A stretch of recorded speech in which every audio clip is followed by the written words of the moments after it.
अच्छा, ये जो पोस्ट कार्ड है, ये पोस्ट कार्ड 50 पैसे का आता है। आप किसी भी अपने जिले में किसी प्रमुख पोस्ट ऑफिस से या किसी भी छोटे बड़े पोस्ट ऑफिस पर जाकर पोस्ट कार्ड मांगेंगे तो 50 पैसे का एक पीस के हिसाब से आप इसको 50, 100, 200, 500 पीस खरीद सकते हैं। ठीक है। ये पोस्ट कार्ड किस लिए दिखा रहा हूं मैं कि अगर मान लो बिहार में जो गरीबी और बेरोजगारी की जो समस्या है और न्याय व्यवस्था से जो समस्या है, जैसे पुलिस और अदालत का जो भ्रष्टाचार है, इसको कम करने के लिए जब तक जिले के हर एक जिले में अधिक से अधिक नागरिक ऐसा पोस्ट कार्ड, इस पोस्ट कार्ड में वोट वापसी, मतलब मुख्यमंत्री को पोस्ट कार्ड भेजना है कि मुख्यमंत्री जी वोट वापसी पासबुक कानून लागू करें। ठीक है। और यहाँ पे मुख्यमंत्री जी, मुख्यमंत्री कार्यालय पटना बिहार, बस इतना लिख देना, पिन कोड लिखने की जरूरत नहीं। वोट वापसी पासबुक कानून लागू करें। यहाँ पे फोन नंबर, अपना नाम और डेट और वोटर आईडी नंबर, बस इतना करके भेज देना है। ये बैलेट पेपर के विकल्प के लिए आपको यही है, मैंने इसको बड़े साइज में प्रिंट करवा लिया है। तो यहाँ पे देखो, मुख्यमंत्री महोदय, मुख्यमंत्री कार्यालय पटना बिहार, पिन कोड डालने की जरूरत नहीं है। मुख्यमंत्री जी संविधान अनुच्छेद 328 कानून के तहत आप नवंबर 2025 विधानसभा चुनाव में बैलेट पेपर के विकल्प का कानून विधानसभा में पारित करें। मतलब मुख्यमंत्री के पास इतना अधिकार होता है कि वो अपने राज्य का चुनाव अपने हिसाब से करा सकता है। ठीक है। पर वो जिले के नागरिक अधिक से अधिक पोस्ट कार्ड भेजेंगे तभी कराएगा ना, ऐसे तो उसको नोट छापना है, वो क्यों कराएगा, उसका नुकसान हो जाएगा।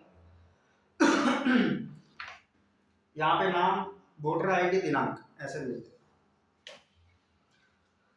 अब रही बात इसकी, तो देखो मतलब कि जब तक नागरिक, मतलब कि आम नागरिक मुख्यमंत्री को, क्योंकि सारा पावर तो अभी मुख्यमंत्री के पास ही है, मतलब जिले के जितने भी अधिकारी है वो मुख्यमंत्री चुनता है। राज्य में कौन कौन सा व्यक्ति क्या मंत्री रहेगा वो भी मुख्यमंत्री चुनता है। ठीक है ना। मतलब कि नीचे से लेके ऊपर तक सारा कंट्रोल मुख्यमंत्री के पास है, तो मुख्यमंत्री को ही पोस्ट कार्ड भेजना पड़ेगा सबसे पहले तो। ठीक है ना। उसके बाद ये छोटे मोटे मुद्दों के लिए आप अपने सांसद को, अपने विधायक को पोस्ट कार्ड भेज सकते हो। ठीक है ना। मतलब कि ये दो कानून लागू करवाने, एक तो बैलेट पेपर का कानून और दूसरा वोट वापसी पासबुक कानून को लागू करवाने के लिए आपको ऐसा पोस्ट कार्ड भेजना पड़ेगा। जिस भी नेता को आप लोग ईमानदार समझते हो ना, उसको वोट तो वो जीत जाएगा, वो जीत जाएगा, फिर वो 5 साल तक वो जूता मारेगा। मतलब आज तक जो लोग जूता मारते आए हैं ना, जो भी नेता चुनाव जीत जाते हैं और 5 साल तक मतलब कि काम नहीं करते हैं, आपको लगता है काम नहीं करते हैं, निकम्मे हैं, और वो परेशान करते हैं, लाठियां मरवाते हैं, जूते मरवाते हैं और जान भी ले लेते हैं कई लोगों की। मतलब लात जूता मारना तो बहुत छोटी बात है, तो इसीलिए करते हैं। तो उनको कोई कोई नौकरी से बदल ही नहीं सकता। वो तो आपकी हमारी औकात क्या है, मतलब कोई विधायक बन जाए, कोई सांसद बन जाए तो आप और मैं क्या कीड़े मकोड़े हो जाते हैं। वो लोग चुनाव जीते नहीं रहते हैं, इसलिए वैल्यू करते हैं, हाथ जोड़ जोड़ के घूमते हैं। तो ऐसा पोस्ट कार्ड नहीं भेजोगे ना तो लात जूता तो खाओगे ही खाओगे। ठीक है ना। तो और कोई समाधान ही नहीं है पोस्ट कार्ड भेजने के अलावा। या तो आप खुद ऐसा कैंडिडेट अपने विधानसभा में, लोकसभा में खड़ा करो जो बंदा वोट वापस लेने की, कानून लागू करवाने का मांग करता हो, उसका प्रचार करता हो। ठीक है। जो बंदा बैलेट पेपर का सपोर्ट करता हो, मतलब कि मतदान कक्ष में बैलेट पेपर रखा जाए और बैलेट पेपर में लाइव कैमरे के सामने मतदान हो और लाइव कैमरे का प्रसारण पब्लिक में, मतलब मोबाइल और टीवी में आना चाहिए। ठीक है ना। और मतदान खत्म होते ही गिनती उसी मतदान कक्ष में हो जाए, बैलेट पेपर को इधर से उधर लेके नहीं जाना। अभी चुनाव आयोग जो जिस ईवीएम को यूज करता है ना, उसमें बैलेट पेपर से भी 10 गुना ज्यादा रुपए खर्च हो रहे हैं, और वो लोग मूर्ख बना रहे हैं कि बैलेट पेपर से ज्यादा रुपए अलग खर्च होगा। ये गलत जानकारी है। मतलब ईवीएम से ज्यादा रुपए खर्च होते हैं, बैलेट पेपर से चुनाव होगा तो खर्चा कम हो जाएगा। नहीं हो, अगर किसी को डाउट हो तो मुझे कॉल करो, मैं आपको समझा दूंगा, फोन नंबर आपको मिल जाएगा। ठीक है। तो ये पोस्ट कार्ड भेजना पड़ेगा। ये अगर पोस्ट कार्ड नहीं भेजते हो तो जो नेता चुनाव जीतेगा ईवीएम से, वो चुनाव जीतने के बाद आपको जूता मारेगा। ठीक है। और मैं तो घूमूंगा अपने विधानसभा में, दूसरों की विधानसभा में, और लोगों से मिलूंगा। ठीक है ना। तो जब आपको मेरी वीडियो दिखे या फिर मैं कहीं दिख जाऊं, आप तो मेरे से जुड़ जाओ, मेरे से पूछो, मैं एक बार आपको बता दूंगा ये पोस्ट कार्ड कैसे भेजना है। जब एक बार आप भेज लोगे तो उसके बाद मेरी भी जरूरत नहीं। मतलब किसी व्यक्ति किसी नेता के पीछे आप भागोगे ना तो वो व्यक्ति अपना काम बना लेगा, आपका काम वहीं का वहीं रह जाएगा। अगर समस्याओं का समाधान करना है तो कानून लागू करवा के हो सकता है, अच्छा कानून लागू करवा के। तो अच्छा कानून लागू होता है पब्लिक डिमांड के प्रेशर से। कोई नेता, कोई मंत्री, कोई पार्टी अच्छा कानून कभी भी लागू नहीं करेगी। कानून लागू होगा पब्लिक डिमांड के प्रेशर से। ये बात जितनी जल्दी भेजे में घुस जाएगी उतनी जल्दी समाधान होगा। नहीं तो ऐसे हीरोगिरी करते रहोगे, दूसरों की गुलामी करते रहोगे, मंत्री जी भैया जी करते करते मर जाओगे आप लोग, और आप और आपके परिवार और आपके रिश्तेदार, आपकी खानदान, आपके गांव नगर शहर जिले और राज्य के लोग ऐसे ही गरीबी और बेरोजगारी में और अत्याचारी में ऐसे जूझते रहेंगे, और वो लोग भी तरफ तरफ के मरते रहेंगे। तो अगर आपको लगता है कि सच में मतलब कि ये जो नेता लोग हैं ये समाधान नहीं करने वाले हैं, तो पहली बात तो ये लगना तो चाहिए ना, ये जो दिमाग में लोगों के दिमाग में जो अपना प्रोग्राम फिट कर रखा है पेड मीडिया ने कि आपका नेता आपका काम करवाएगा, वो लड़ाई लड़ेगा, तो इसीलिए तो वो लोग आप लोगों को फुद्दू बना के आप लोगों का समर्थन ले लेते हैं और बाद में आप लोगों को जूता मारते हैं। वो अपना काम बना लेता है, कोई किसी की लड़ाई नहीं लड़ता। चुनाव में 5 करोड़ रुपए खर्च किया जाता है 50 करोड़ कमाने के लिए, किसी का कोई काम करवाने के लिए नहीं होता है, ठीक है ना। मुख्यमंत्री के पास जब तक ज्यादा पावर रहेगा तब तक विधायक के पास कोई ज्यादा पावर नहीं रहता है। विधायक कुछ नहीं कर सकता चुनाव जीतने के बाद। मतलब जो नेता चुनाव जीते और कुछ नहीं किए उसके पीछे भी दोषी मुख्यमंत्री है। तो मुख्यमंत्री के पास सारा कंट्रोल है, वो काम नहीं करने देता है लोगों को, और जिले के जो अधिकारी है वो काम नहीं करने देते हैं। जिले के जो अधिकारी हैं उनको मुख्यमंत्री चुनता है, मुख्यमंत्री से डरते हैं वो लोग, वो विधायकों से भी उतना नहीं डरते हैं, ठीक है ना। तो जब तक बैलेट पेपर का कानून, वोट वापसी पासबुक का कानून और जूरी कोड का कानून, ठीक है, और रेफरेंडम का कानून और गन राइट का कानून, ये 5 कानून नहीं आएगा तब तक ऐसे ही रोते रहोगे, तड़पते रहोगे, मरते रहोगे।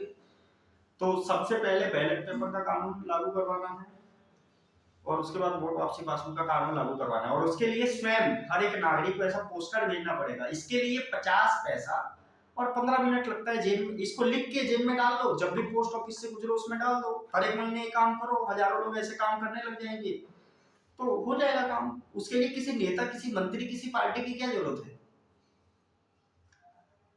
तो जो इंसान ये काम नहीं कर रहा है ना, मतलब जिस इंसान को ये जानकारी पहुंच गई और वो ये काम नहीं कर रहा है, वो तो वो गुलाम है मेरी नजर में। मतलब कि वो गुलामियत की हद पार कर, मतलब कि हद पार है वो आदमी। मतलब कीड़े मकोड़े हैं ऐसे लोग, जो ऐसे लोग, मतलब कि कोई इंसान बीजेपी का बहुत बड़ा भक्त हो, कांग्रेस का बहुत बड़ा भक्त हो, उससे क्या लेना देना, उसको भी जिंदगी में कोई परेशानी होगी ना, तो उस परेशानी की समाधान करने के लिए ऐसा कानून, ऐसा मतलब पोस्टर भेजे ना मुख्यमंत्री को, कुछ भी लिखे, उसके घर के आगे गड्ढा है तो लिखे कि मुख्यमंत्री जी मेरे घर के आगे गड्ढा है भरो उसको, या तो ये लिखे कि मुख्यमंत्री जी वोट वापसी पासबुक कानून लागू करो, और उसमें डाल दे। मतलब अगर ये काम नहीं कर रहा है कोई, ये जानकारी मेरे द्वारा पहुंच गई और कोई काम नहीं कर रहा है, तो वो इंसान गटर का कीड़े से भी गया गुजरा इंसान है, गुलाम है, ठीक है। तो ऐसे गुलामों से भी बच के रहना चाहिए। मतलब कोई इंसान ये वीडियो देख रहा हो जो ऐसे इंसानों को जानता हो जो साले पक्का निहायती गुलाम है, तो उनसे दूर रहो आप लोग, ठीक है ना। और एक नागरिक होने के नाते, मतलब देश के नागरिक होने के नाते एक नागरिक कर्तव्य होता है। जिस देश के नागरिक अपना नागरिक कर्तव्य निभाते हैं उसी देश में समस्याओं में कमी आती है। बिहार में लोग नागरिक कर्तव्य नहीं निभा रहे हैं, गुलामी कर रहे हैं लोगों की, कि ये नेता मेरा काम कराएगा, वो मंत्री मेरा काम कराएगा, तो इसीलिए समस्या है। तो अगर आप लोगों को लगता है भाई समाधान चाहिए, सच में आप परेशान हो और देश में जो समस्याएं चल रही हैं, राज्य में जो समस्याएं चल रही हैं, और ये बिहारियों की को तो कोई इज्जत ही नहीं है, मतलब कि अपने आप को बिहारी कहने में भी शर्म आती है, और जिसको शर्म नहीं आती है वो साला और गुलाम है, वो उससे बड़ा गुलाम है ठीक है ना। मतलब वो भी मुझे मैसेज करे, मैं उसको समझाऊंगा कि शर्मिंदगी से अपना सर नीचे करके चलना चाहिए बिहारियों को, अगर ये पोस्ट कार्ड नहीं भेज रहे हैं तो। मतलब जो इंसान ऐसा पोस्ट कार्ड नहीं भेज रहा है उसकी कोई इज्जत नहीं है, मतलब कि वो तो, मतलब एक तो साधन मिला समस्या कम करने का, अगर वो फिर भी नहीं एक पोस्ट कार्ड भेज रहा है तो साला उससे बड़ा गुलाम क्या होगा। तो मतलब कि ये जितनी गुलामी देख रहे हैं, मतलब बहुत सारे लोगों को मैं फेसबुक पे देखता हूँ वो बोलते हैं कि भाई वो गुंडा राज आ जाएगा, मतलब बीजेपी हार जाएगी तो गुंडा राज आ जाएगा। तो अभी क्या गुंडा राज कम है क्या? मतलब कि क्या कोई व्यक्ति चाहता है कि उसके ऊपर एफआईआर हो जाए? क्या कोई व्यक्ति चाहता है कि मैं पुलिस थाने में जाऊं कभी गलती से भी? क्योंकि उनको पता है भाई इतनी भ्रष्टाचार है कि एक बार गलती से भी इस लाइन में वो घुस गया, कहीं फंसा दिया किसी ने, तो उसकी जिंदगी बर्बाद हो जाएगी, जिंदगी उम्र निकल जाएगी, फैसला नहीं आएगा। ठीक है ना? अभी एक एक ये जो शौचालय बनवाने के लिए भी जो मिलता है ना राशि, उसमें भी साले घूस लेते हैं लोग। जो घर बनवाने के लिए लाख 1.5 लाख रुपए मिलता है उसमें भी घूस लेते हैं लोग। ये अपना एक आधार कार्ड में कुछ बदलवाना हो ना तो भी आप खुद नहीं कर सकते हो, जाना पड़ता है आपको। ठीक है ना? और ऑनलाइन एक मतलब कि कुछ भी नहीं कर सकते हो यार। एक तुम एक लाइसेंस बनवाना हो तो खुद से अप्लाई नहीं होता, इतना जटिल है इनका, इतना बेकार है इनका वेबसाइट। मतलब कि सरकार ने चारों तरफ से नागरिकों को परेशान कर रखा है, मतलब कि तुम लोग की कोई औकात ही नहीं है यार, बिल्कुल गुलाम हो आप लोग अगर ऐसा पोस्ट कार्ड नहीं भेज रहे हो तो। मतलब कि सरकार ने देखो कितना आपसे कितना लूट रही है। एक तो 30%, लगभग 30% सरकारी जमीन मुख्यमंत्री ने कब्जा करके रखा हुआ है ताकि जमीन की सप्लाई बढ़े ना, इसलिए जमीन का भाव बढ़ गया है, बहुत ज्यादा कीमत हो गया। यहाँ लोग भिखारी हैं, उनको खाना खाने का नहीं मिल रहा है, और जमीन का रेट पूछो तो 1.5 लाख रुपए कट्ठा, 1.5 लाख रुपए कट्ठा। और शहर में चले जाओ तो 1 करोड़ रुपए कट्ठा। पटना में तो 1 करोड़ रुपए का एक, मतलब कि मामूली रिहायशी इलाके में 1 करोड़ रुपए का एक कट्ठा जमीन है, और गांव में चले जाओ तो लाख 1.5 लाख रुपए कट्ठा है जमीन। तो ये सब मुख्यमंत्री की वजह से हो रहा है। तो अगर आपको ये जानकारी मिल गई और आप पोस्ट कार्ड नहीं भेज रहे हो, मतलब एक महीने में 30 दिन में अगर 15 मिनट निकाल कर ऐसा पोस्ट कार्ड नहीं भेज रहे हो, तो आप गुलाम हो, निहायती गुलाम हो। और पोस्ट कार्ड कैसे भेजना चाहिए और किस तरीके से बिहार की समस्याओं में कमी आएगा, इसके बारे में ज़्यादा जानने के लिए आप मेरे नंबर पे मैसेज करें, व्हाट्सएप मैसेज करें 88 106 40 928, 88 106 40 928, 88 106 40 928। नहीं तो इस वीडियो के कमेंट में कमेंट करो। और मतलब ये वीडियो बनाने का यही मेन मकसद था कि आप लोग नेताओं की गुलामी कर रहे हो पहली बात तो ईवीएम, मतलब नेता तो वही जीतेगा ना। मतलब एक आशंका क्या है कि ईवीएम में जैसा प्रोग्राम डाला जाएगा वैसा ही रिजल्ट आएगा, तो वो किसको जीतना है किसको हारना है वो तो पहले से मतलब मामला सेट हो सकता है। ठीक है, तो उसके पीछे क्या भागना। आप अपना पावर, नागरिक अपनी शक्ति किस तरीके से बढ़ा सकता है, वो मान लो कोई भी जीते, अगर वो लूटने आता है तो आप कैसे बच सकते हो। आपके पास वोट वापस लेने का अधिकार होगा, जूरी कोड का अधिकार होगा, सरकारी जमीन किराया बंटवारा कानून का अधिकार होगा, खनिज मुनाफा बंटवारा कानून का अधिकार होगा, रेफरेंडम का अधिकार होगा, हर एक सज्जन नागरिक को बंदूक रखने का अधिकार होगा। अबे तभी तो बचोगे, नहीं तो ऐसे मरते रहोगे, गुलामी करते रहोगे आप लोग। मतलब कितने नीच लोग हैं यार जो ये ऐसे नेताओं के पीछे पीछे भागते रहते हैं, बोलते हैं बीजेपी हार जाएगी तो गुंडा राज आ जाएगा। अबे साले अभी कौन सा कम है, गुंडा राज अभी नहीं है क्या? एक यहीं पे बीजेपी के नेता को, एक पटना में, मतलब बीजेपी के नेता को मार डाले वो लोग, नहीं जन स्वराज के नेता, जन स्वराज का प्रचार करवा रहा था और बीजेपी का नेता उस केस में फंस, उसको मतलब गिरफ्तार हुआ है वो आज। तो गुंडा राज तो हमेशा है ना, पहले डाकू बदमाश होते थे, वो लोग लूटते थे, आजकल गलत गलत कानून बना के सरकारी अधिकारी और नेता लूट रहे हैं। फर्क क्या है? मतलब क्या न्याय व्यवस्था में कोई फर्क पड़ा है क्या कि बदमाशी रुकेगी? न्याय व्यवस्था आज से 20 साल जैसा पहले था, आज से 40 साल पहले जैसा न्याय व्यवस्था था वैसा ही न्याय व्यवस्था आज भी है। तो गुंडे और बदमाशी में तो कोई कमी नहीं आई है। मतलब नागरिकों को जितना परेशान किया जाता था उतना परेशान हो रहे नागरिक, बस उनको थोड़ा मजे लेने के लिए मोबाइल मिल गया, इंटरनेट मिल गया, टीवी मिल गया है, वाईफाई मिल गया है, रोड थोड़ा बन गया है, बिजली मिल गया है, बस लूट उतना ही लूट हो रही है। मतलब नागरिक आज से 40 साल पहले ज्यादा खुश थे, उनके पास खेत जमीन थी ज्यादा। ठीक है ना?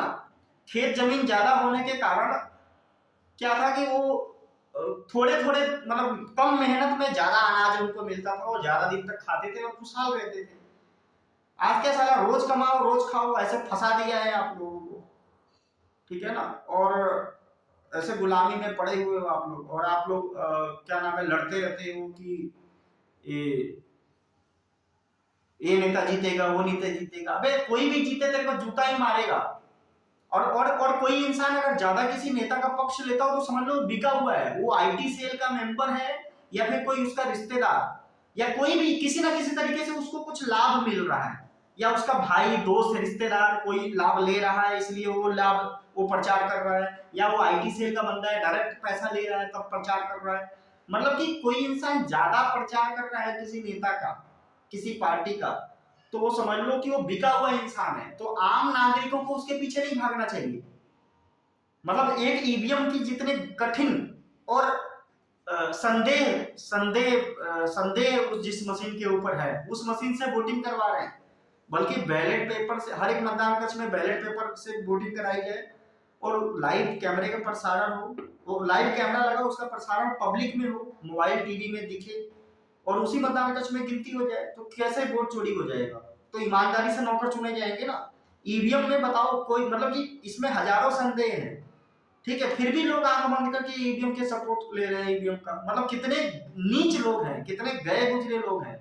मतलब इतनी, इससे ज्यादा हरामखोरी क्या हो सकती है? इससे ज्यादा देश का नुकसान करने वाला कोई व्यक्ति हो सकता है क्या? जो व्यक्ति इतनी भी बात ना समझे कि एक इलेक्ट्रॉनिक वोटिंग मशीन जिसमें कई तरह के लाइट सेंसर लगे हैं, कई तरह के कांच लगे हैं, उसमें काला कांच लगाया है, ठीक है ना, पारदर्शी कांच को बदलकर काला कांच लगा दिया, कई तरह का लाइट सेंसर लगा दिया, मतदाता सामने खड़ा है तो उसको पता है मतदाता चला जाएगा तो वो नुकसान कर सकता है। और उसमें जो बेल के प्रोग्रामर जो प्रोग्राम डालते हैं उसमें क्या बनाते हैं क्या डालते हैं, अमेरिका से जो चिप आके उसमें घुसता है, उसमें क्या चिप में कौन सा कमांड रहता है क्या रहता है उसमें कोई पता ही नहीं है। कहाँ बैलेट पेपर से चुनाव होगा तो सब कुछ देश के मालिकों मतदाताओं के सामने होगा, तो वो ज्यादा ईमानदार है कि ईवीएम ज्यादा ईमानदार है? मतलब सोचो, एक बॉक्स रखना है और पर्चा रखना है, उसमें लोग थप्पा मार के उसमें डालेंगे, तो इसमें कम पैसा खर्च होगा कि जो ये ईवीएम से वोटिंग करा रहे हैं उसमें ज्यादा कम, उसमें कम खर्च होगा? मतलब कि थोड़ा भी दिमाग ही नहीं है लोगों के पास। पैसा तो कम खर्च होगा बैलेट पेपर से, ईवीएम से ज्यादा पैसा खर्च हो रहा है, इतना भी दिमाग नहीं है इन गुलामों के पास।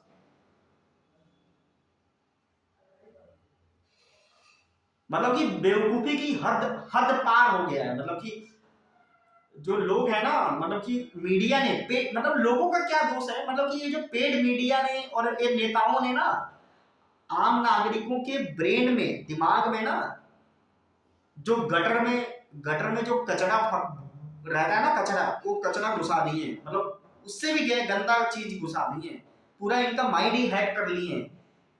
इन लोगों के भेजे में ही नहीं घुस रहा है बात। तो ये पोस्ट कार्ड भेजना शुरू करो, अगर नहीं शुरू करोगे तो आप लोग ऐसे ही तरफ तरफ के मरोगे।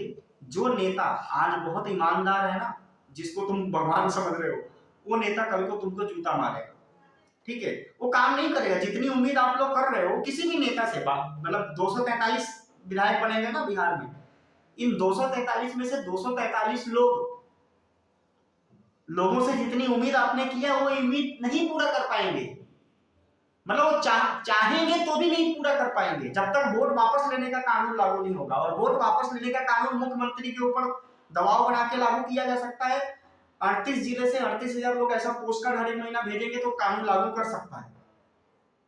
मतलब कि बहुत ही समस्या में कमी आ जाएगी। ऐसा पोस्ट कार्ड, जिस जिले में 1000 लोग पोस्ट कार्ड भेजने लग जाएंगे, उस जिले के सभी अधिकारी, सब जिले लेवल के जितने भी अधिकारी हैं, विधायक है, सांसद है, वो सब आके देखेंगे कि नागरिकों को कोई समस्या तो नहीं है, समस्या तो नहीं है।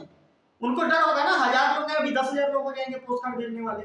तो आप लोग जिस दिन इसकी ताकत समझ जाओगे ना, उस दिन से समस्या में कमी आने लग जाएगी, ठीक है। जो इंसान, जो गद्दार देशद्रोही इंसान किसी नेता, किसी पार्टी का पक्ष लेकर हंगामा करता हो, ठीक है, वो बिका हुआ है, उसको किसी ना किसी तरीके से फायदा हो रहा है। कैसे? वो किसी ना किसी तरीके से वो बंदे लोग बिके हुए हैं। तो आम हम लोगों को उनके चक्कर में नहीं आना चाहिए भाई। उनको तो पैसा मिल रहा है ना, वो अपनी अपनी, जैसे देश को माँ समझते हैं ना, तो अपनी माँ को बेच दिए वो लोग, और उनकी माँ का वो नेता लोग रोज बलात्कार कर रहे हैं। तो आप लोगों को उनसे बचना चाहिए, ठीक है ना। और ये मत सोचो कि कई लोग बीजेपी कांग्रेस में फंसे हुए हैं कि भाई बीजेपी नहीं आएगी तो कांग्रेस आएगी, तो कांग्रेस ने ऐसा किया, बीजेपी ने ऐसा किया। अबे इंडिपेंडेंट लोगों को चुनाव में जिताओ, जो लोग इंडिपेंडेंट चुनाव लड़ रहे हैं उनको जिताओ, या राइट टू रिकॉल पार्टी से, जैसे मैं बलहान से चुनाव लड़ रहा हूँ, मेरे को जिताओ मतलब मुझे वोट दो, वो भी वोट आपका ईमानदारी से पहुंचेगा तब ना। और मतलब कि कम से कम आप उनको ही तो वोट दो, कम से कम समर्थन तो दो अपना, ठीक है। वोट ईमानदारी से जाए या ना जाए, वो तो ईवीएम में जो प्रोग्राम पड़ा हो सकता है वही जीतेगा, ऐसा अगर होगा, मतलब ईवीएम में अगर ब्लैक ग्लास कोड डाला होगा तो जिसको जीतना होगा वही जीतेगा। मतलब कि देखो, कांग्रेस ने 70-75 साल हम लोगों को लात जूता मारा, परेशान किया, तो बीजेपी भी तो 11 साल से लात जूता मारी है, परेशान की है। मतलब कि उसने कर्जा, मतलब जितना 70 साल में कर्जा लिया उतना बीजेपी ने उससे 4 गुना ज्यादा कर्जा ले लिया, ठीक है। और उसके बाद उसके उससे 100 गुना ज्यादा संपत्तियां बेच दी बीजेपी ने, उसको बेच दी। और जो गुलाम साला कहता हो कि नहीं बेची है, वो कमेंट करे, उसको मैं जवाब दूंगा किस तरीके से उसको बेचना कहा जाएगा, ठीक है ना। तो मतलब कि जितना उन लोगों ने 70 साल में नहीं बर्बाद किया, उससे 10 गुना ज्यादा इसने 11 साल में बर्बाद कर दिया, ठीक है ना। अब कोई और आएगा ना, तीसरा कोई आ जाए, आम आदमी पार्टी को जिता दो, तो वो साला वो 5 साल में ही इतना बर्बाद कर देगा, ठीक है। बर्बादी बढ़ती जाएगी, क्योंकि नागरिक के पास शक्ति क्या है, एकमात्र शक्ति थी वोट देने का। नेताओं से, सरकारी अधिकारियों से बचाव करने का तरीका क्या था, वोट देने का ना। वो वोट देने का जो शक्ति थी वो भी छीन लिया गया, मतलब संदेह में डाल दिया गया है ईवीएम से। तो जब तक बैलेट पेपर से वोट देने का कानून नहीं आएगा, पारदर्शी प्रसारण नहीं होगा पब्लिक में उसका, तब तक समस्या में कमी आ ही नहीं सकती है ना। कोई नेता चुनाव जीत जाएगा, उसके बाद क्या करोगे आप, 5 साल तक वो परेशान करेगा। अगर बैलेट पेपर का कानून आ गया तो कम से कम वो डरेगा ना भाई कि ये लोग हरा देंगे, अगली बार तो नहीं जीतने देंगे, पूरी पार्टी को ही नहीं वोट देंगे लोग, तो उनके अंदर बहुत डर रहेगा। और जो विश्व के धनिक है, जो विदेशी धनिक है, जो भारत के भिखारी धनिकों को कंट्रोल करते हैं, उन लोगों का पूरा जो ईवीएम पे कंट्रोल है जिनका, उन लोगों का कंट्रोल खत्म हो जाएगा। मतलब कि जो जो हमारे देश के दुश्मन है ना, उनके उनके ना उनका जो उनकी जो प्राण है ना, प्राण वो ईवीएम में है। तो ईवीएम को खत्म करते ही उनकी शक्ति खत्म हो जाएगी, वो मर जाएंगे हमारे लिए, ठीक है ना। वो किसी ना किसी फिर तरीके से, अलग तरीके से, मतलब आधा कमजोर हो जाएंगे जैसे ही बैलेट पेपर का कानून आएगा। और जैसे ही वोट वापसी पासबुक कानून आ जाएगा तो 10% और कमजोर हो जाएंगे, 10 क्या 20% और कमजोर हो जाएंगे। तो ये जो 5 कानून है ना, वोटिंग राइट, वोट वापस लेने का अधिकार, मतलब वोट देने का अधिकार, वोट वापस लेने का अधिकार, और खनिज मुनाफा, सरकारी जमीन किराया बंटवारा कानून का अधिकार, जूरी कोर्ट कानून का अधिकार, और जनमत संग्रह का अधिकार, ये जो, और गन बंदूक, हर एक सज्जन नागरिक को बंदूक रखने का अधिकार, ये जो 5, 6, 7 जो कानून है ना, ऐसे तो हमारे पास 200 कानून है, पर ये जो प्रमुख 5, 6 जो कानून है ना, जब तक नहीं मिलेगी तब तक तो कुछ नहीं हो सकता है, ठीक है। वो तो लेना ही पड़ेगा, नहीं तो फिर हम लोग जिंदा रहेंगे बस, और कमा कमा के उनको दे ही जाएंगे मशीनों की तरह। वो रोबोट, हमको रोबोट बना देंगे वो लोग, और बना रहे हैं, हम लोग रोबोट बन ही गए एक हिसाब से। तो ऐसा पोस्ट कार्ड भेजना पड़ेगा आपको, और इसमें सबसे पहला मांग होना चाहिए, मतदान कक्ष में बैलेट पेपर से वोट देने का विकल्प हो। और दूसरा पोस्ट कार्ड भेजो, उसमें लिखो वोट वापसी पासबुक कानून लागू करो। तो अगर आप लोग ऐसा पोस्ट कार्ड नहीं भेजते हो और आप तक ये जानकारी पहुंच गई, तो आप पक्का निहायती गुलाम हो। धन्यवाद।